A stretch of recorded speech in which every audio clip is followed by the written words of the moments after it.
Bienvenue dans ce nouvel épisode hypersensible haute couture où je vais pour la deuxième fois accueillir une maman hypersensible, une maman d'hypersensible.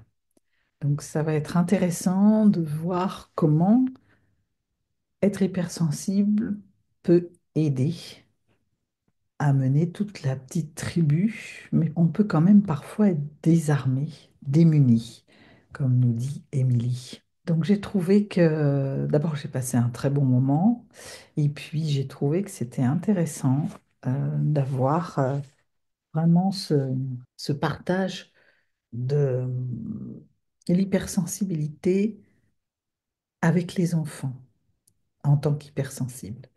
Voilà. Et puis, il y a un deuxième volet dans cet épisode. Il y a aussi comment je passe du salariat à entrepreneuse hypersensible, ce qui est aidant et ce qui est un vrai challenge.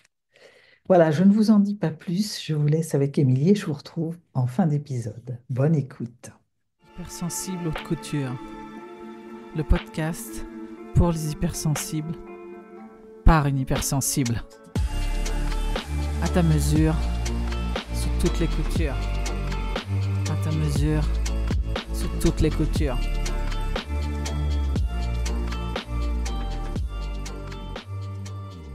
Émilie, bonjour. Bonjour Catherine, merci pour ton invitation. Ah, grand plaisir, hein. C'est moi qui te remercie parce que je me rends compte depuis maintenant quelques témoignages comment c'est important pour les personnes de se reconnaître au-delà des théories, tu vois, de se reconnaître dans des vraies personnes qui viennent partager leur quotidien. Donc, je te remercie de ça. Avec plaisir. Alors, peut-être pour commencer, tu pourrais, voilà, pour que les auditeurs sachent un peu qui tu es, qu'est-ce que tu pourrais nous partager de toi? Oui, avec plaisir. Alors, je suis donc Émilie. Je suis une maman divorcée qui a deux enfants, enfin, deux adolescents, qui ont 12 et 13 ans aujourd'hui. Et depuis 5 ans, suite à une grande transformation personnelle, voilà, depuis 5 ans en fait, j'ai créé mon cabinet de séances mieux-être, mon cabinet de coaching également. Et je suis vraiment ravie parce que en fait, ce cabinet s'est ouvert en parallèle de mon cheminement personnel. J'aurais jamais pensé un jour être dans cette position-là, d'être quelque part chef d'entreprise et dans le bien-être, ça c'est certain. Donc je suis très contente aujourd'hui de cette étape. Et j'accompagne en fait les personnes à creuser, plonger au fond d'elles-mêmes, à s'éveiller à elles-mêmes pour les aider ensuite à vraiment tendre vers leurs objectifs et à libérer ce qu'elles veulent libérer sur leur chemin. Moi-même, comme je le disais, ce cabinet s'est ouvert il y a 5 ans suite à un profond chamboulement euh, qui m'a notamment permis de révéler mon hypersensibilité, en tout cas d'en prendre conscience, mais aussi qui m'a permis de reconnecter avec mon âme. Et donc, quand tu me demandes qui je suis, Catherine, ce que j'ai envie de dire également, c'est que je suis un être humain qui sent de plus en plus ton âme se manifester au fil du temps et au fil des découvertes, au fil des libérations envers moi-même. Et je suis ravie de sentir cette âme de plus en plus présente parce que c'est mon âme, moi je dis c'est mon petit bonhomme intérieur ou c'est mon joyau ou c'est mon voilà. Souvent mon âme je la situe là sous ma main, là où j'ai mes mains actuellement. Et mon âme j'aime beaucoup la sentir parce que je sens qu'elle me montre un chemin, je sens qu'elle me montre là où j'ai encore du travail, je sens qu'elle me montre là où je peux contribuer sur notre collectif, sur cette terre où on est incarné et j'adore la sentir en fait. Donc j'ai vraiment à cœur dans mon quotidien, voilà, d'aider d'autres personnes, celles qui en ont envie, celles qui sont autour de moi, à s'éveiller à elles-mêmes parce que j'ai vraiment l'impression que c'est un magnifique cadeau pour chacun de nous de sentir notre âme et de pouvoir la suivre. même si c'est pas facile. C'est pas toujours évident. J'ai plein de questions qui arrivent. Je vais rebondir sur la dernière partie là. Quel est le plus gros changement que tu as constaté à la prise de conscience de ton hypersensibilité? Waouh, le plus gros changement, la prise de conscience. Waouh, eh bien, c'est là ce qui me vient tout de suite, c'est que j'ai réalisé en fait que mes émotions, mon hypersensibilité, c'est vraiment un cadeau. Et j'ai réalisé ça assez tard, hein, finalement, parce que j'ai réalisé cela à l'aube de mes 40 ans. Mhm. Mais depuis que j'ai eu cette prise de conscience, ben voilà, pour moi, mon hypersensibilité, c'est un outil. C'est devenu un outil pour moi et pour les autres. Et je vois vraiment ça comme un cadeau avec lequel je peux œuvrer tous les jours sur mon chemin et pour donc le collectif tout autour. D'accord. Ce que j'entends donc, c'est qu'avant, c'était plutôt presque peut-être le mot qui me vient, c'est fardeau. Oui, tout à fait. Alors moi, j'avais carrément coupé avec mes émotions, en fait, hein. Moi, en fait, l'hypersensibilité, elle se traduit par plein de choses. J'ai envie de dire, il y a des personnes qui supportent pas le bruit, ou enfin, en tout cas, tout est très, très fort pour eux dans leur tête. Il y en a d'autres qui montent dans les cris rapidement. Il y en a d'autres qui vont pleurer. Moi, dans mon cas, c'est beaucoup d'émotivité. Donc je me rappelle en étant enfant, voilà, j'avais très vite les larmes qui montaient pour un oui ou pour ou un non, j'ai envie de te dire. Et avec le regard des autres par-dessus, c'était pas toujours hyper confortable pour moi. Tant et si bien que je me rappelle d'avoir fait un choix en pleine conscience à l'adolescence de me dire non mais maintenant ça suffit de pleurnicher, c'est trop embarrassant, je ne pleurerai plus. Et donc, à partir de ce moment-là, j'ai vraiment coupé mes émotions parce que oui, c'était, je pense, devenu un fardeau. C'était trop dur pour moi de vivre ces émotions en ébullition bah, au milieu de personnes pas autant sensibles ou de personnes qui ne comprenaient pas ou qui me disaient non mais maintenant arrête, mais enfin, tu vis toujours dans le passé, puis tu es tout le temps en train de pleurer. Et de ce fait, oui, j'ai pris cette décision consciente de couper. Je voulais plus pleurer. Alors, je me mettais jamais, je suis pas quelqu'un qui se met en colère facilement. J'ai une bonne dose de patience, de résistance. Alors, ça aussi, ça a changé du coup avec le temps. Mais à l'époque, voilà, moi, c'était les larmes. Je voulais arrêter de pleurer pour un oui ou pour un non, en fait. Et j'avais beaucoup de difficultés dans les situations de séparation. Comme disait ma maman, alors toi, quand tu pars en colo, tu pleures, puis quand tu reviens, tu pleures. Donc voilà, tous les moments de séparation, c'était pas simple. Et ça, vraiment, c'était le plus gros fardeau, je crois, en tout cas de ce que je me souviens. Donc effectivement, euh, réaliser que mon hypersensibilité est un cadeau, ça m'a permis de ne plus le vivre comme ce fardeau. Et ce chamboulement m'a permis de reconnecter à mes émotions et maintenant, quand les émotions sont là, ben, elles sont là, en fait. Je le sais. Et je sais qu'en plus, une fois que j'ai pleuré, ça va mieux. Ou une fois que j'ai dit les choses, ça va mieux, en fait, tout simplement. Mais d'accuser réception de ces émotions, c'est très précieux. Et c'est devenu vraiment vital pour moi, en fait. Hmm. Bah, c'est une clé importante. Oui, Socle. Ouais. oui, je le dis souvent aux personnes que j'accompagne, d'ailleurs, c'est que pour moi, les émotions, alors beaucoup de personnes ont vu le film, enfin le dessin animé Vice-Versa, il y a le deuxième qui est sorti il y a peu de temps pour nos chers ados, ou même pour nous les adultes. Euh, mais je le dis souvent, pour moi, les émotions, en fait, c'est comme du courrier. Chaque émotion a un message et quand il y a une émotion qui se présente, que ce soit la colère, que ce soit bah, la tristesse, c'est important pour nous de prendre cette enveloppe et puis de l'ouvrir. Et pour moi, une fois qu'on a ouvert l'enveloppe, qu'on a vu, ah oui, tiens, là, il y a la colère qui est là, déjà, il y a 50% de l'émotion de cette colère qui part parce que ben, on vient d'accuser réception quelque part. Et rien que de prendre ce moment-là, de faire une pause, euh, moi, j'ai pu expérimenter que c'était très utile et que ça m'aidait à souffler, appréhender la suite et ensuite prendre le recul nécessaire si besoin, ou justement, bah, allez hop, y aller, quoi. Mais pour moi, oui, les émotions, c'est vraiment comme ce courrier qu'on reçoit. Hop, si on le laisse sur le côté, ce courrier, qu'on n'ouvre pas l'enveloppe, mais qu'on laisse s'empiler tout le tas, ben, ça reste à l'intérieur de nous. ça grossit, ça grossit, ça grossit, puis à un moment, ça va déborder, en fait. Et c'est là où on va exploser, c'est là où on peut se bloquer un dos, c'est là où on peut avoir une éruption d'eczéma en fonction des personnes. On a chacun nos propres signaux quand ça déborde à l'intérieur. Mais c'est vrai que ces émotions, c'est très précieux. Chaque émotion a sa place.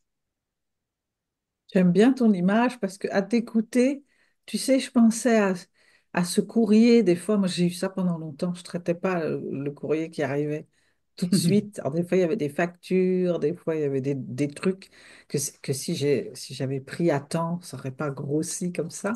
Et il y a comme un côté ensuite, quand tu ouvres, parce qu'il y a bien un moment où ça va déborder, comme tu dis, Ouais. il y a un moment où il faut ouvrir et on se retrouve acculé avec des montagnes de trucs que si on avait fait au fur et à mesure, ça aurait été plus absorbable, au fond. Mm, mm. Ça me fait penser à ça. Exactement. Mais oui, oui, ça me parle ce que tu dis parce que effectivement, souvent on a envie de les réprimer ces émotions. Et quand on est hypersensible, encore plus parce que, enfin, moi, ce que j'ai vécu, c'est vraiment le regard autour. Alors, parfois, on a de la chance, on est entouré d'hypersensibles qui vont nous comprendre, qui vont montrer une bienveillance, qui vont eux-mêmes être eux-mêmes. Mais quand on est entouré de personnes qui se retiennent, qui prennent sur elles, et qu'on sent là ce trop-plein qui commence à monter, ben, on a juste envie d'aller se cacher. Donc finalement, de traiter le courrier ou les émotions au fur et à mesure qu'elles arrivent, je trouve que ça nous met dans une position beaucoup plus pratique au quotidien, quitte à aller, je sais pas, aux toilettes 5 minutes, enfin, ou mentalement de se dire, bon, bah là, dans 5 minutes, je suis dans ma voiture, promis, je m'occupe de mon courrier, ok, je vais voir pourquoi là, je ressens cette tristesse, mais de s'en occuper, pour moi, c'est devenu hyper important, en fait. Et du coup, c'est étrange parce que, enfin, c'est étrange et c'est chouette en même temps, parce que finalement, ce trop-plein, bah, il se fait de moins en moins sentir, en fait. Même parfois à se demander, bah, est-ce que je suis encore sensible? Est-ce que j'ai encore des émotions? Oui, sauf qu'elles n'ont plus besoin de se manifester par une bourrasque. Elles n'ont plus besoin de se manifester par une éruption volcanique ou quelle qu'elle soit, en fait. Et donc là, je trouve que quand ça se manifeste comme ça, les émotions, après, elles sont douces et on peut vraiment les mettre à notre service. Et franchement, j'ai envie de dire, c'est à ça qu'elles servent en fait. Elles sont vraiment à notre service, comme ce courrier là qui nous apporte. Alors, c'est pas toujours des factures hein, qu'on reçoit. Heureusement, des Des fois fois, il c'est y a des des cartes lettres de vœux. d'amour. Mais oui, des fois c'est des cartes de vœux, des fois c'est des cartes d'anniversaire, peu importe. Mais c'est là où effectivement nos émotions peuvent sortir avec de la douceur et elles continuent de nous apporter des messages. Elles continuent. Donc une magnifique expérience, je trouve, quand c'est le cas. Oui. Et puis, tu vois, déjà, tu vois, à tes côtés, je me dis, ah, bah moi, j'ai fait ça aussi, de fermer les émotions Mm. pour arrêter d'avoir mal, pour arrêter le regard des autres. On a des tas de bonnes raisons de le faire. Et en fait, là, j'ai pris conscience depuis que c'est rouvert, il y a aussi quelque chose de l'ordre de se sentir vivante. Parce que tu vois, moi, j'avais l'impression que j'étais insensible à tout. C'était facile, alors je mettais ça sous la gestion. Toi, je disais, bah, je gère, je gère mes émotions. Et en fait, c'est pas qu'on gère, c'est qu'on enferme quelque chose.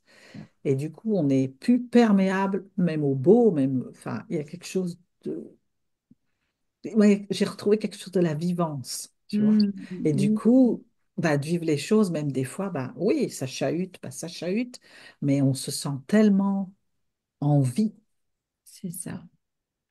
c'est ça, effectivement. Et je trouve que, alors peut-être que ça te parlera, moi je vois le magnifique ciel bleu que tu as derrière toi et ces nuages, et ça me fait penser à quand je me promène, ben, cette vivance, elle est aussi l'expression, enfin, moi, je le ressens en me promenant, je vais m'émouvoir devant une couleur, la jaune, qui me pète aux yeux, qui est là tous les jours, hein, mais ce matin, je la vois. Ou cet arbre qui a toujours été là, mais aujourd'hui, voilà, c'est comme s'il était là. Et de ressentir cette présence de la nature, pour moi, c'est toujours très, très fort. Comme je te dis, comme là, je vois les nuages derrière toi, ils sont là. Et pour moi, ils font partie vraiment du décor tout le temps. Mais c'est des choses, je trouve qu'on peut les voir, on peut les ressentir. Alors pour moi, c'est la nature, hein, mais pour d'autres personnes, ça va être d'autres choses. Ça va être les animaux, par exemple, ou une émotion particulière. Mais ce sont des choses, ben voilà, de les ressentir effectivement. Tu te dis, waouh, ça circule, c'est fluide. Waouh, c'est génial. Je suis là et je profite et j'ai ce privilège d'être là sur Terre. J'ai ce privilège d'être, pour moi, en bonne santé. J'ai ce privilège de suivre la vie que j'ai choisie, malgré les hauts, les bas. Mais voilà, j'expérimente et ça aussi, c'est vivifiant, je trouve. Donc oui, j'entends ce que tu me dis, Catherine, à ce propos. Effectivement, les émotions, elles nous servent aussi à ça, à se dire, waouh, je suis encore en vie. Tu parlais d'environnement tout à l'heure, tu parlais de ta maman. Mhm. Quand tu étais enfant, et j'avais envie de te demander qu'est-ce qui t'a aidé, enfant, avec cette hypersensibilité dans ton environnement proche? Mhm. Mais je pense que justement, la nature m'a beaucoup aidée. Moi, j'ai grandi dans un petit village et la nature m'a beaucoup aidée parce que j'allais souvent marcher avec mes parents. On a fait de la randonnée. C'était quelque chose qui était hyper important pour moi. Je faisais souvent du vélo toute seule dans le petit village où j'habitais et ça m'a beaucoup aidée. Je pense que c'est parce que ça m'a apporté eh ben, un cadre où je peux être moi-même en fait, où je peux vraiment être moi-même. Il n'y a pas de jugement, il n'y a pas, si j'ai envie, je crie, je pleure, voilà. Il n'y a pas de jugement. Dans la nature, je peux être exactement comme je le souhaite. Et, et ce que j'entends là, c'est que ça m'apportait beaucoup de repos par rapport à la vie familiale que je pouvais vivre. Moi, je suis la deuxième de 5 enfants. Donc, on est une grande fratrie. Et puis, avec mon frère aîné, on n'a que 13 mois d'écart. Donc, en fait, on a été un petit peu élevés en même temps. Et pour moi, qui était la deuxième, avec du recul, hein, bien sûr, je réalise que j'ai été souvent un petit peu bousculée. Bon, pas bousculée physiquement, hein, mais bousculée dans mon rythme à moi et dans la cadence dont j'aurais eu peut-être besoin. Et du coup, la nature, voilà, c'était mon rythme, je pouvais être comme je voulais, c'était vraiment un havre de paix pour moi. Donc, ça a été très important depuis très longtemps, la nature. Et puis, autre chose qui pour moi a été important, c'était ben, toutes les occasions où mes parents ont pu être présents pour moi. Toutes les occasions où mes parents étaient à l'écoute. Je me rappelle notamment euh, quand je suis partie à la fac, j'ai eu un problème le premier mois avec le logement que je louais. Enfin voilà, j'étais chez un particulier et puis rapidement, je me sentais pas bien en fait. Donc j'ai eu besoin de changer de logement, mais c'était un peu la crise parce que bah, tout le monde avait trouvé son logement. Il n'y avait plus vraiment de logement vacant sur Lyon à la fin du mois de septembre après la rentrée universitaire. Et ma maman est venue me voir en fait. Elle a pris le temps de passer une journée avec moi, de venir. Alors ce jour-là, concrètement, on n'a pas signé un nouveau bail, hein. Mais en fait, elle était là. Sa présence était là. Elle m'a écoutée. Elle a su, je pense, me rassurer, me donner la confiance sur le fait que c'est quelque chose allait avancer en fait. Et je pense que c'est cette présence-là de la part de mes parents qui a été précieuse à nombreuses reprises dans ma vie en fait. Cette écoute, même quand il n'y a pas forcément de solution directement en face, mais de se sentir accueilli avec ce qu'on traverse en fait. Tu es maman, tu as dit. Oui. Je crois que tu vas devoir arriver avec ma question. C'est quelque chose, je pense, qui doit être présent aussi beaucoup chez toi en point de vigilance avec tes propres enfants. Oui, complètement. Alors, euh, j'ai mon deuxième, donc ces 2 garçons que j'ai, mon deuxième qui a 12 ans aujourd'hui, lui, depuis qu'il est tout petit, on sait qu'il est hypersensible. Et c'est vraiment pas facile pour lui. Et il le sait, c'est vraiment un enjeu. Et il en souffre beaucoup par moment. Et donc, effectivement, en tant que maman, je suis passée par des phases aussi de me sentir démunie parce qu'il y a un moment où on se dit, ben, je comprends parce que moi aussi, je j'ai cette tendance à être hypersensible, à ressentir très, très fort. En plus, je suis un petit peu en conséquence intuitive. Donc, de ce fait, j'arrive aussi à voir un petit peu ce qui est derrière. Euh, mais j'ai envie de dire que l'hypersensibilité, ça se traduit, comme je disais tout à l'heure, par plein de formes. Donc, parce que j'ai cette tendance hypersensible, ça ne veut pas dire que mon fils vit la même, etc. Et c'est vrai qu'au départ, quand on voit un enfant qui se met la barre très haute, quand il est déçu, peut en venir à se taper la tête contre les murs, à hurler, à crier, surtout pour quelqu'un comme moi qui a du mal avec la violence, c'est hyper douloureux. Ça fait vraiment mal au cœur, en fait. Et donc, d'en parler, souvent, en fait, ce qu'on fait maintenant, on a appris au fil des années à trouver, ce qu'on a trouvé, c'est d'en parler après coup. En fait, maintenant, mon fils, lui, son truc, ce qui lui fait du bien, à force d'essayer, on a identifié que ce qui lui fait du bien quand il est en crise comme ça, parce que lui, sa crise, elle est contre, j'ai envie de dire contre lui, il s'en prend pas aux autres, il s'en prend à lui-même. Lui, ce dont il a besoin, c'est de s'isoler. Donc, en fait, il y a déjà quelques années de ça, je l'ai autorisé quand on est, par exemple, à table à la maison et que ça va pas ou qu'on va passer à table. Lui, s'il a besoin d'aller un quart d'heure dans sa chambre pour se retrouver, il y va, en fait. Et c'est OK. Et nous, on commence notre repas, on continue la vie, en fait, avec mon autre garçon.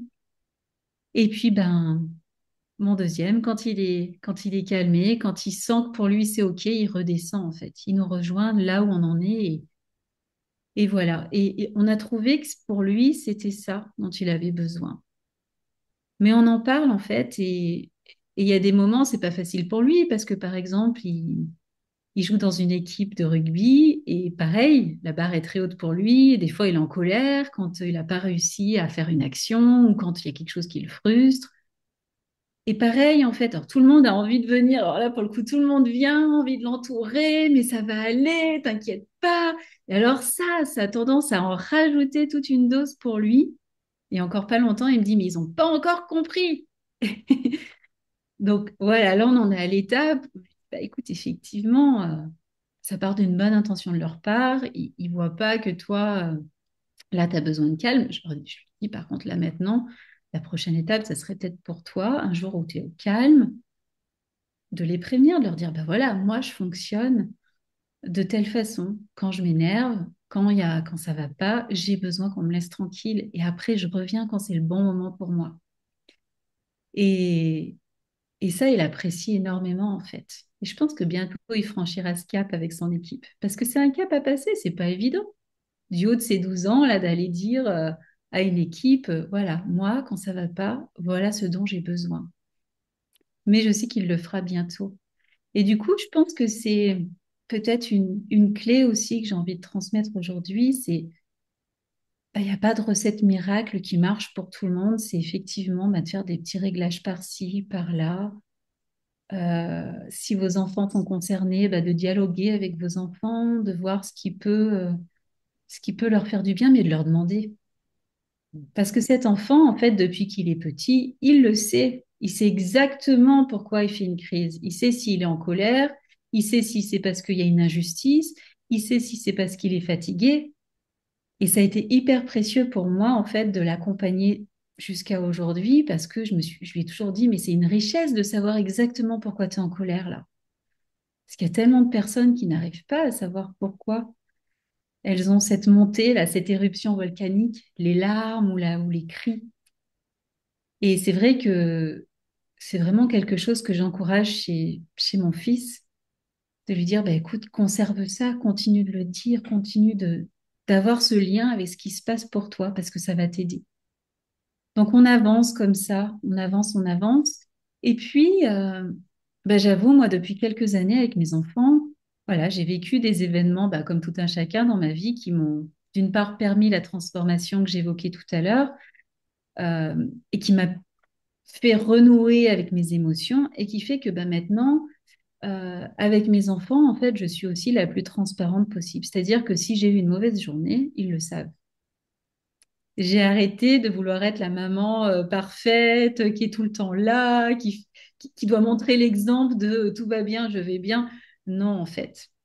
J'ai arrêté ça parce que de toute façon, il y a un moment, je n'en étais plus capable. C'était juste plus possible du tout émotionnellement. Et puis, ce qui a été génial, je me suis rendu compte que depuis que j'ai arrêté justement de mettre cette façade, de mettre ce masque, de tout va bien même si j'ai eu une journée affreuse, eh ben, je dis les choses. Donc, par exemple, les enfants, ils vont rentrer du collège et puis on va discuter. Et puis, je vais dire, bah, moi, en fait, aujourd'hui, ma journée, elle s'est pas passée comme je voulais et je suis un peu agacée. Puis, par moments, je vais leur dire, bah, je pense que j'aurai moins de patience aujourd'hui. Et donc là, souvent, ils me disent, ah bon, pourquoi? Donc, déjà, on peut en parler. Mais ce qui est très puissant, je trouve, c'est qu'en fait, depuis que moi, j'ai commencé à me comporter comme ça, parce que c'est un comportement, hein, d'être en lien avec ce qui se passe véritablement pour nous, depuis que j'ai commencé à me comporter comme ça, en fait, eux aussi le font. Et c'est un merveilleux cadeau, c'est-à-dire que eux aussi, le soir, ils vont rentrer en me disant, oh là là, aujourd'hui, c'était insupportable, il y a eu ci, il y a eu ça. En fait, ils le déposent tout de suite. Et ça nous permet après de passer à autre chose sereinement. Et puis s'il y a quelque chose de vraiment important, parce que bah, voilà, ils sont au collège, par moment, il y a des situations qui voient autour d'eux de harcèlement ou de choses pas cool qui pour eux sont difficiles à vivre. Des fois, ils sont même victimes de certaines choses pas cool.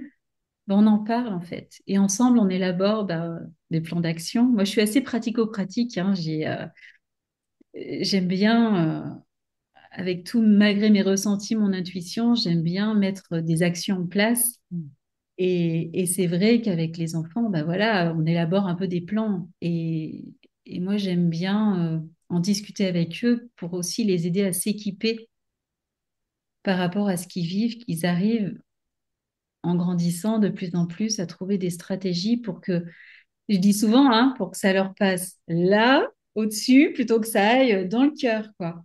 En gros, la mission, c'est ça, c'est comment est-ce qu'une situation, on peut faire pour qu'elle nous passe au-dessus plutôt qu'elle nous arrache le cœur au passage. Et du coup, voilà, on a souvent, on commence notre fin de journée, elle commence comme ça. On parle de comment ça s'est passé. Puis hop, après, ça continue, la journée continue. Et c'est beaucoup plus léger.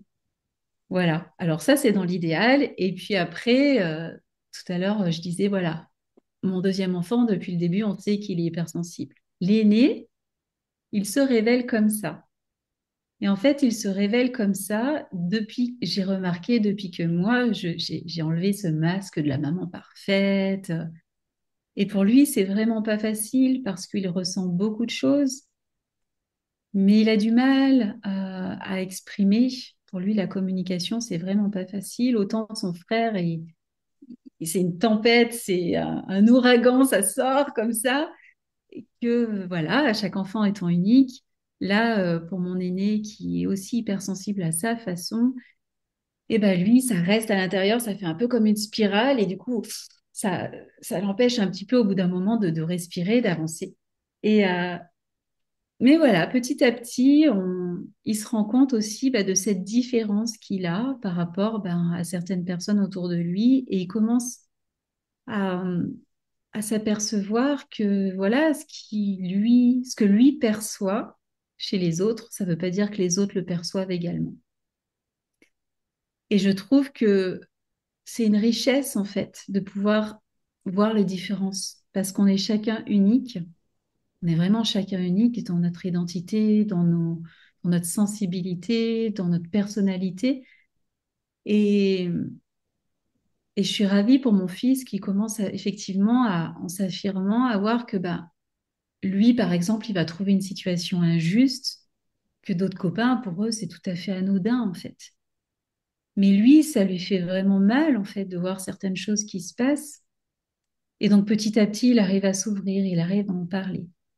Et là, voilà, on est encore en ce moment en train de trouver bah, des stratégies. Qu'est-ce qui peut lui faire du bien? Qu'est-ce qui peut l'amener, lui, dans son quotidien, à, à ce que ça lui traverse pas le cœur, en fait. Parce qu'il se rend compte aussi là que le stress des personnes autour de lui peut vraiment l'impacter. Voilà. Donc, on est trois à la maison et on vit tous les trois cette hypersensibilité différemment. Et, et je trouve qu'effectivement, d'arriver à se dire et à voir que, bah, encore une fois, l'unicité de chacun, c'est ce qui fait notre richesse. Et d'arriver à s'aider les uns les autres, c'est une grande force. Donc finalement, de montrer ben, ce qui peut nous rendre vulnérables, ça nous permet de mettre en évidence ben, ce cadeau qu'on a avec nos émotions, avec notre hypersensibilité. Voilà un petit peu mon ressenti de maman.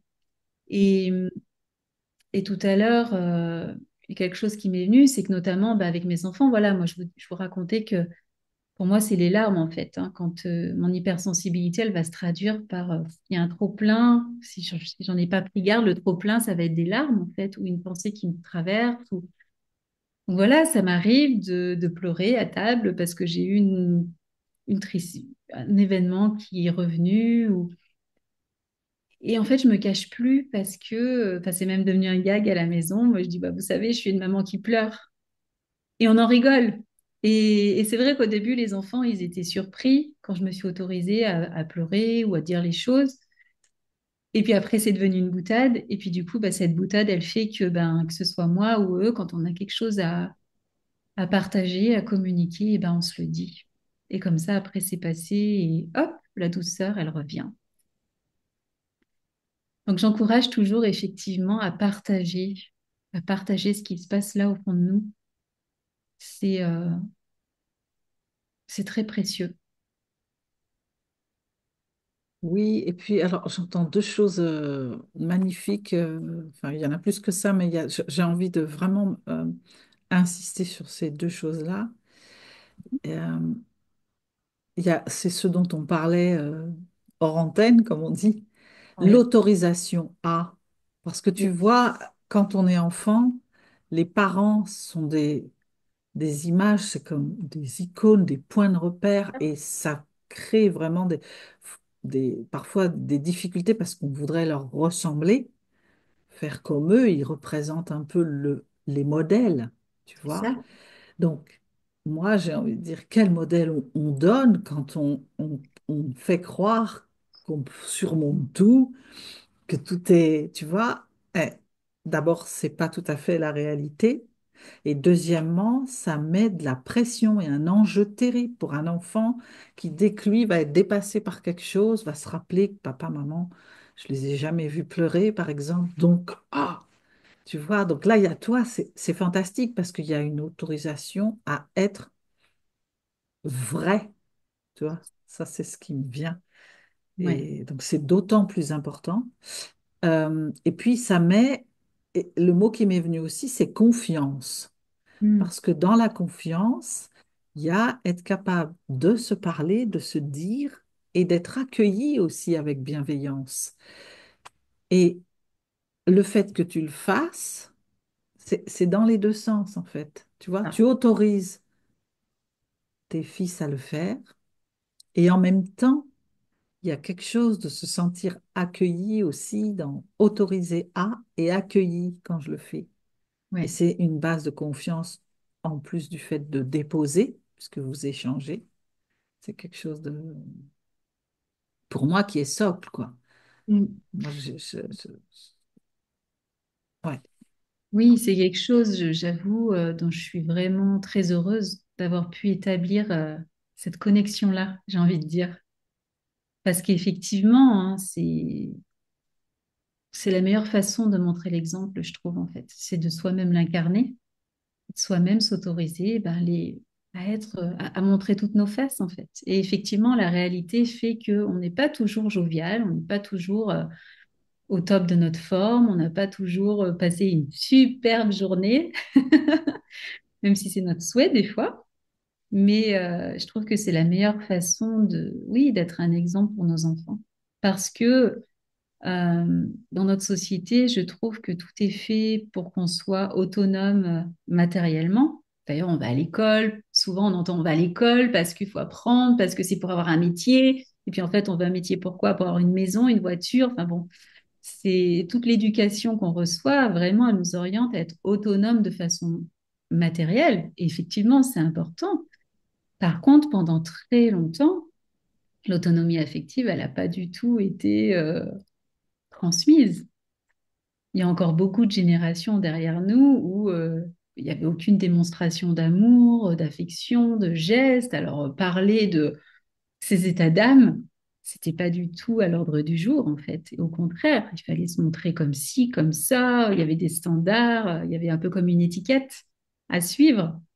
Et, et c'est dommage.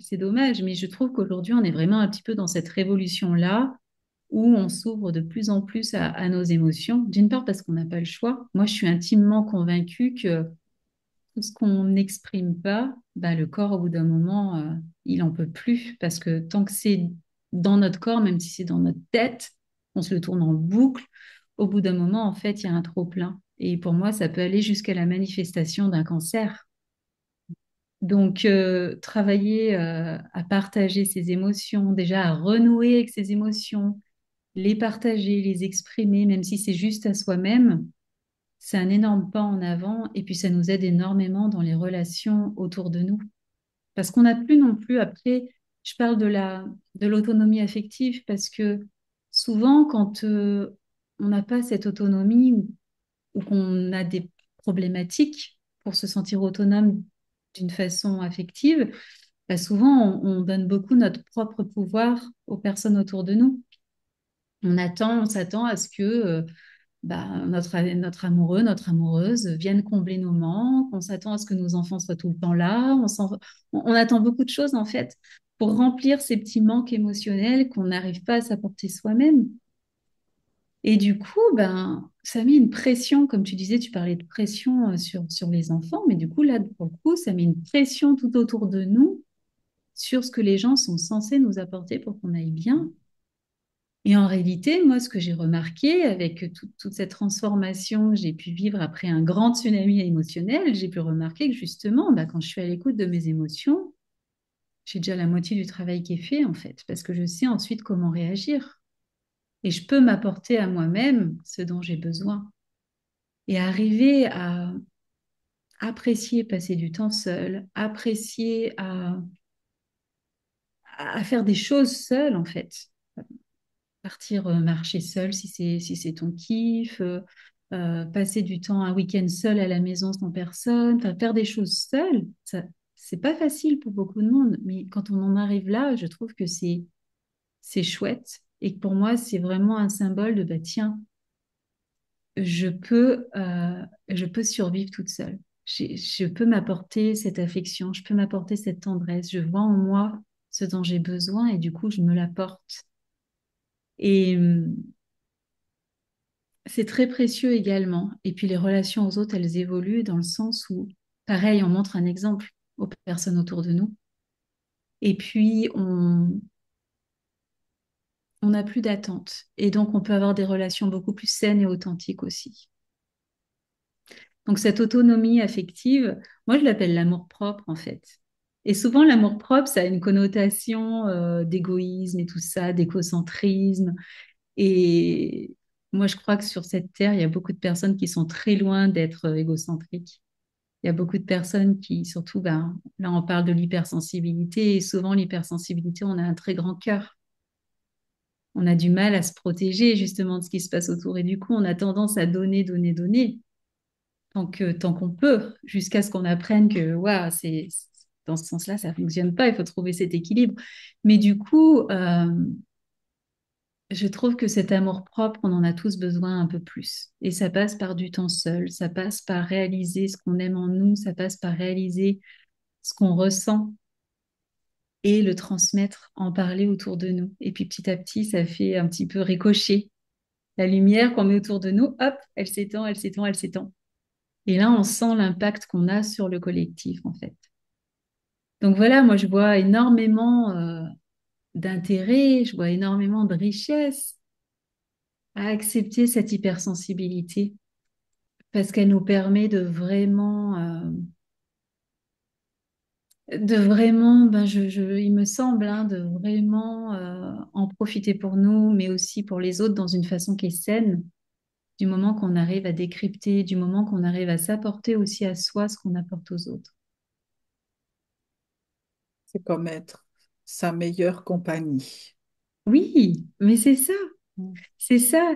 Et souvent dans l'accompagnement que je fais, je vois des personnes qui, notamment dans la maladie, qui vont avoir du mal à prendre soin d'une partie du corps qui est malade. Et c'est vrai, souvent le premier réflexe quand je dis n'importe quoi, un cancer du sein, ben oui, ce sein, on l'aime pas. En fait, le sein, lui, il est victime de la maladie. Et du coup, c'est vrai que souvent, j'ai des conversations avec les personnes que j'accompagne pour leur dire, mais en fait, ce sein, il est victime et il a besoin d'amour, il a besoin de soins, il a besoin d'attention. Là, il est agressé, ce sein. Et du coup, effectivement, de dire, mais là, en fait, occupez-vous de ce sein ou de ce foie comme vous vous occuperiez de votre meilleur ami, c'est hyper important. Et souvent, je commence par la question, votre meilleur ami, si ça lui arrivait, vous lui diriez quoi? Qu'est-ce que vous feriez? Et là, on a tous la réponse à cette question. On ne va pas lui mettre des coups de pied aux fesses à la meilleure amie. On va lui apporter du soutien, on va lui demander de quoi elle a besoin. Et effectivement, cet amour-propre, c'est commencer par se demander à soi-même de quoi on a besoin et le mettre en place. Ça demande de la rigueur parce que justement, oui, on n'a pas été habitué à faire ça. Personne ne nous a appris, souvent. Pas tout le temps, mais souvent, on ne nous a pas appris. Et donc, cette rigueur, après, elle permet de créer des moments pour nous qui deviennent non négociables. Après, c'est plus de la rigueur, c'est juste non négociable. C'est notre moment. Et ça nous permet de renouer avec tout ce qui nous traverse, de prendre du recul, prendre de la hauteur. Et encore une fois, bah, ressentir qu'on est vivant et ressentir ben, tout ce qui nous fait vibrer, tout ce qui est capital pour nous, dont on a vraiment envie et donc qu'on peut décider de cultiver. Et à l'inverse, ça nous permet de voir ce dont on n'a plus besoin non plus. Et donc, on peut avancer comme ça en conscience. Comme un ralentissement. Je t'écoute et Oui, ça me donne envie de me déposer. Tu vois, il y avait un truc de.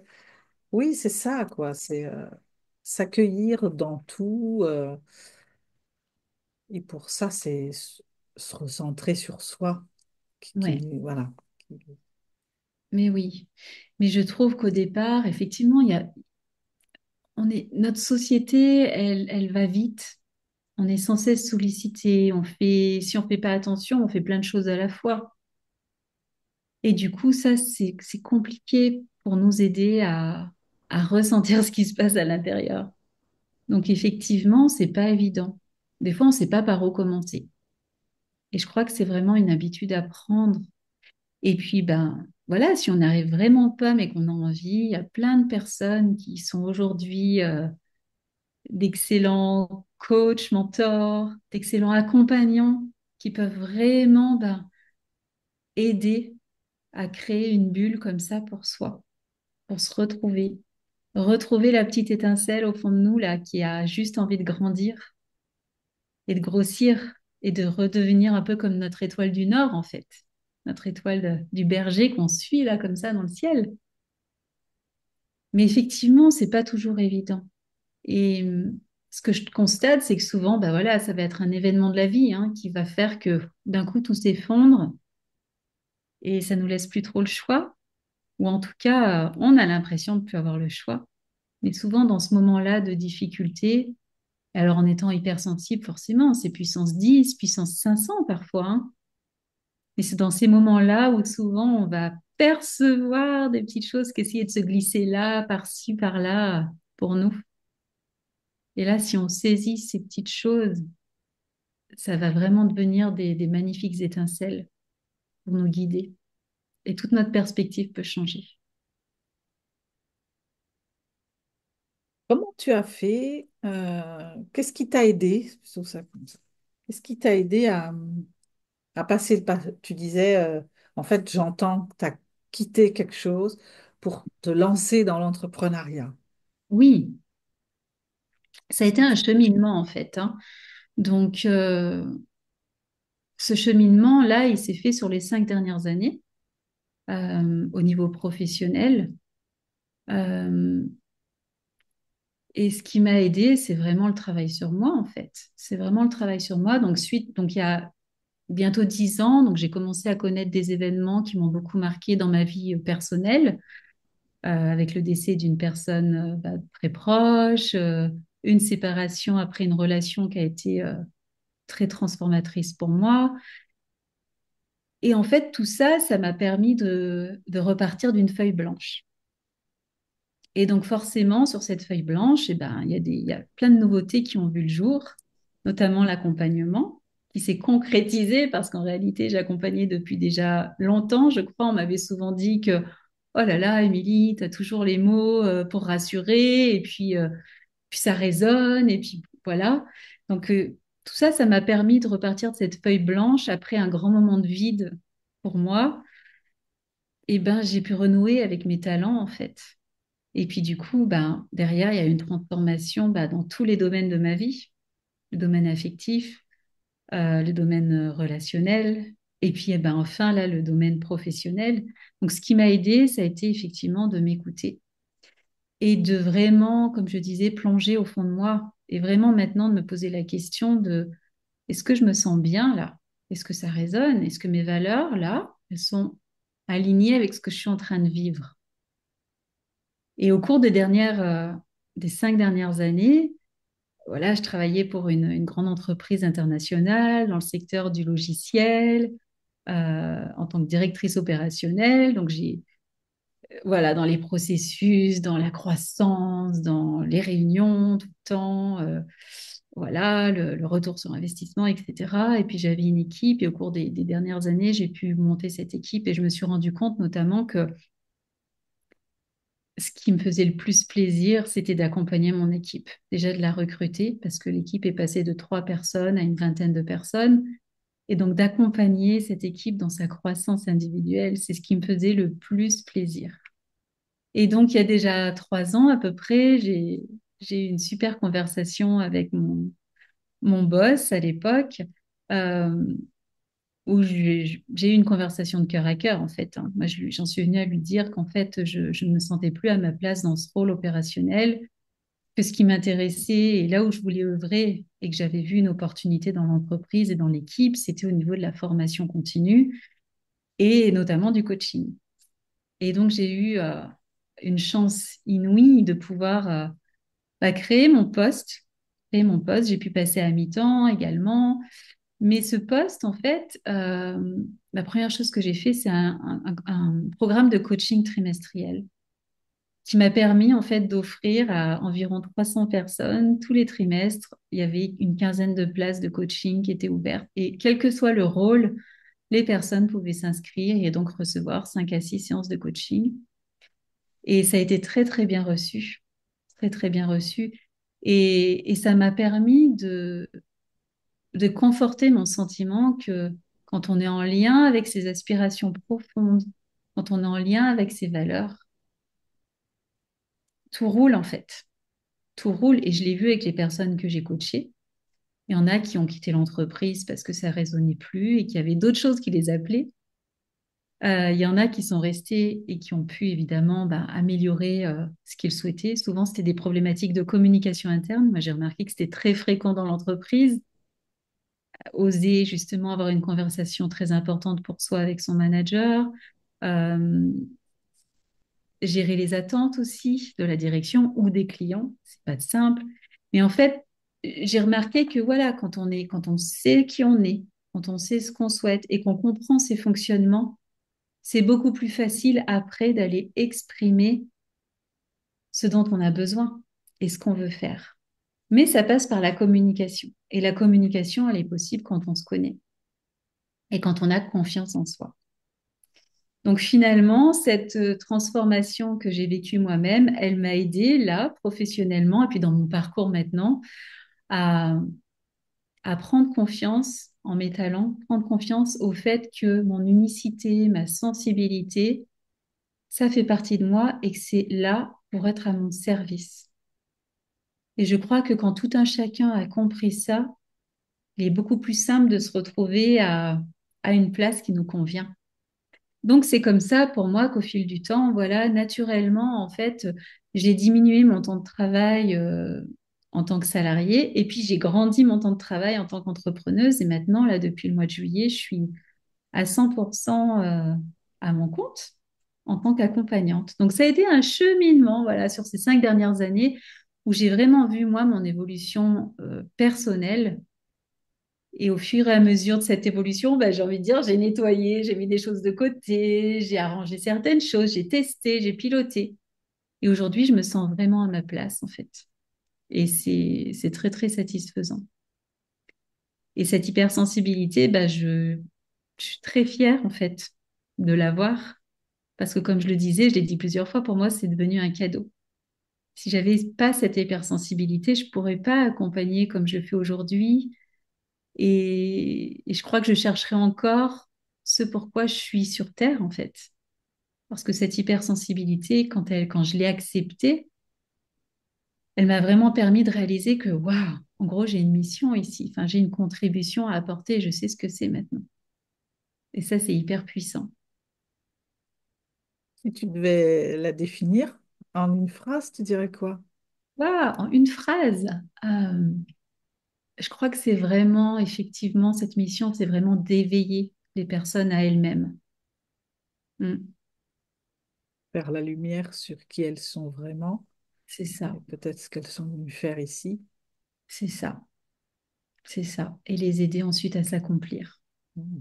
Parce qu'après, évidemment, ben, on a tous un vécu, on a tous des blocages par-ci, par-là. C'est là aussi que mon hypersensibilité et l'intuition jouent un rôle très chouette, qui permet d'accompagner aussi pour libérer ces blocages émotionnels, ces blocages physiques souvent.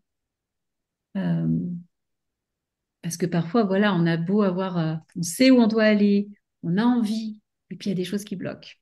Et là, encore une fois, bah, de trouver des ressources pour nous accompagner, ça peut vraiment être très enrichissant et nous permettre de voir les choses d'un autre œil, en fait, sous une autre facette. Parce que parfois, là-haut, là, ils nous envoient des messages, mais on n'arrive pas trop à les décrypter tout seul. Alors, je vois qu'on arrive bientôt au terme. Ça passe à une vitesse. Chaque fois, je me fais surprendre, moi. Mm. Donc, qu'est-ce que tu aimerais, avec quoi tu aimerais repartir? Voilà, qu'est-ce que tu aimerais donner comme message Oui. à ceux et celles qui nous écoutent? Qu'il faudra absolument que tu dises. Tu ne puisses pas Ouais. raccrocher sans l'avoir dit. Et que tu n'aurais pas dit jusque-là. Oui, merci Catherine. Ce qui me vient là tout de suite, c'est vraiment pour chacun de nous, quand des difficultés, des grosses difficultés surgissent, que ce soit une maladie, un deuil, la fin d'une relation, quand on se sent au fond du trou, moi j'aimerais vraiment inviter toutes les personnes qui sont là à se dire que parfois c'est bénéfique et que souvent c'est bénéfique. Je sais que parfois c'est très compliqué de se dire qu'il peut y avoir une bonne chose qui va avec, surtout quand on a un deuil d'une personne qu'on a beaucoup aimée qui s'en va. Mais vraiment, posez-vous cette question de qu'est-ce que j'ai à apprendre de cette situation? Qu'est-ce que je peux faire là avec ce qui m'arrive? Parce que je pense vraiment que chaque situation, chaque expérience peut nous permettre de grandir. Et comme je le dis souvent, notre âme, elle n'est pas venue ici pour être en vacances, en fait. On n'est pas là pour être en vacances, on est ici pour grandir. Donc je crois que c'est ça, c'est au-delà de s'accepter comme on est, et donc pour ça, c'est d'arriver à se connaître de mieux en mieux, c'est aussi de se dire que chaque situation qui nous arrive, il y a quelque chose pour nous dont on peut prendre conscience, apprendre. Il y a quelque chose pour nous qu'on peut prendre avec soi, justement, pour continuer d'avancer sur notre chemin. Moi, je vais Moi, j'aimerais... Oui, pardon. Oui, vas-y, pardon. Je voudrais rajouter un truc que tu as dit tout à l'heure et qui aussi que j'ai trouvé assez puissant. C'est Mhm. cette histoire de, on est quand même dans une société où on est dans le faire beaucoup, où il faut Ouais, trouver une solution à tout. Ça, et tu as dit tout à l'heure, je ne sais plus exactement tes mots, hein, c'est l'idée, mais quand ton fils allait pas bien, de le laisser se retirer, de le laisser être, en oui, fait, sans vouloir tout de suite régler la colère, trouver une solution à son problème du moment, etc. Plutôt à laisser vivre ce truc-là. oui, complètement. Ça m'a beaucoup parlé aussi. Mais oui, oui, oui, oui, c'est vrai, tu as raison. C'est voilà, et on l'entend souvent, hein, un enfant qui pleure, souvent on lui dit mais arrête de pleurer. Mais en fait, S'il pleure, c'est que cet enfant, il a quelque chose à exprimer. Oui, ça peut être fatigant pour les personnes autour, souvent, surtout si ça arrive souvent. Mais en fait, c'est important que tout puisse s'exprimer et tout puisse être, comme tu le dis. Et c'est vrai que on est beaucoup obnubilé par avoir. Tout dans la société nous dit d'avoir, hein. Là, on vient de sortir du week-end Black Friday avec des super soldes, machin. Donc, c'est un peu, ça peut être facilement la ruée pour avoir tout ce dont on rêve matériellement. Mais finalement, être, c'est beaucoup plus précieux. Ça a beaucoup plus de valeur à mes yeux aujourd'hui. Et je suis contente parce que je trouve qu'il y a de plus en plus de personnes qui peuvent voir cette nuance. Parce que finalement, on l'a vu hein, pendant le Covid, on avait il y avait plein de choses auxquelles on n'avait plus accès. On s'est tous tournés vers l'essentiel et finalement, on était, on pouvait pas avoir plus. On était un petit peu bloqués chez nous, mais on était dans l'essentiel. Et je crois que beaucoup d'entre nous ont trouvé que cette période, avait un côté quand même très apaisant. Au milieu du tumulte, du télétravail, des devoirs à la maison, etc., etc. Mais il y avait vraiment j'ai envie de dire de façon subtile, il y avait une présence à soi et une présence aux autres, là, tout de suite autour de nous, que on avait un petit peu perdu le contact avec ça, je crois. Donc moi, je suis contente de voir que de plus en plus, on essaye d'avoir un meilleur équilibre entre être et avoir, et que tout ne tourne pas autour du avoir, parce que ça, c'est illusoire à mes yeux. Puis moi, Donc, je dis souvent, avoir, ça peut faire du bien aussi sur le moment, c'est important. Et c'est aussi de réfléchir à qui je suis quand j'ai. ça, Qu'est-ce que ça vient dire de moi? exact. Pour pouvoir comprendre quelque chose et peut-être après changer un peu ma façon d'avoir, tu vois, Ça, ben de- oui, mm, et oui, qui je suis. c'est un très bon point. Merci, Émilie, magnifique. Je pars un peu frustrée. Peut-être on fera un numéro 2. Écoute, ne gêne pas, avec plaisir. C'est un grand plaisir. Merci, merci beaucoup pour ton écoute et ces questions très pertinentes et ces petites réflexions-là que tu m'as menées à avoir à voix haute. J'espère que ces petites réflexions à voix haute, comme dit Émilie, vous auront éclairé et fait avancer peut-être dans vos cheminements et auront répondu à peut-être quelques interrogations. Émilie nous a fait part de sa vision de l'hypersensibilité comme un outil qui peut lui servir en fait dans son quotidien, dans son travail, en fait, comme un cadeau. Il y a aussi cette histoire de fardeau émotionnel qui parfois est tellement lourd qu'on peut faire taire les émotions qui t'apparaissent pour un insensible ou certaines d'entre vous parfois me disent qu'elles ont pris conscience qu'elles étaient hypersensibles alors qu'en fait elles se croyaient voilà, presque sans émotionnel parce que ben, effectivement quand c'est trop douloureux, on peut avoir tendance, et c'est souvent inconscient, à faire taire son émotionnel.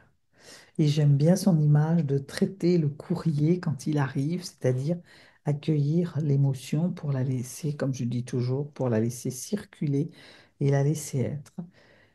Et je terminerai avec cette histoire d'environnement aussi, comment l'environnement est important, bien choisir son entourage, être avec des personnes présentes, compréhensives, rassurantes, et qui vont accueillir votre hypersensibilité, qui vont vous laisser être tel que vous avez besoin d'être pour pouvoir vous déployer. Une présence de qualité que l'on peut aussi retrouver et qu'il est important aussi de retrouver en solitude avec soi, parce que ça peut être ressourçant et que la nature aide à ça, aller marcher, se connecter à la nature. Moi, j'aime bien regarder le ciel le matin, me promener dans le jardin. Voilà, tous ces moments, ces temps de ralentissement qui nous connectent à autre chose et qui permettent de justement connecter à notre hyper, mettre tous nos sens en éveil. Et c'est comme un ressourcement comme si on trouvait notre raison d'être en fait. Tout était aligné. Une présence à soi, une présence aux autres, une présence des autres. Si vous avez aimé cet épisode, je vous invite à le partager, à le liker ou le commenter. Si vous avez des remarques, des questions, je vous invite à me les faire parvenir en commentaire. Abonnez-vous si ce n'est pas encore fait pour être au courant des sorties d'épisodes qui sont pas toujours, en tout cas qui sont pleines de surprises dans les sorties. Et puis, si le cœur vous en dit, si vous vous reconnaissez dans l'hypersensibilité, si vous avez envie de venir partager votre quotidien pour aider les autres à peut-être s'y retrouver, mieux comprendre, se sentir moins seul, et puis passer un temps avec moi, un temps d'échange, un temps où on chemine ensemble en fait, et ben, je vous invite à m'en faire part, soit par commentaire ou en message privé sur Instagram. Et je vous enverrai le formulaire pour préparer ce moment. Je vous remercie de votre écoute. Vous êtes de plus en plus nombreux. Ces épisodes, voilà, il y a comme un rythme qui s'installe avec des nouvelles personnes qui arrivent. Et je vous remercie beaucoup parce que c'est vraiment un temps pour se déposer ensemble, pour partager, pour que je puisse transmettre, pour que je vous écoute et pour se sentir écouté et moins seul. À très vite.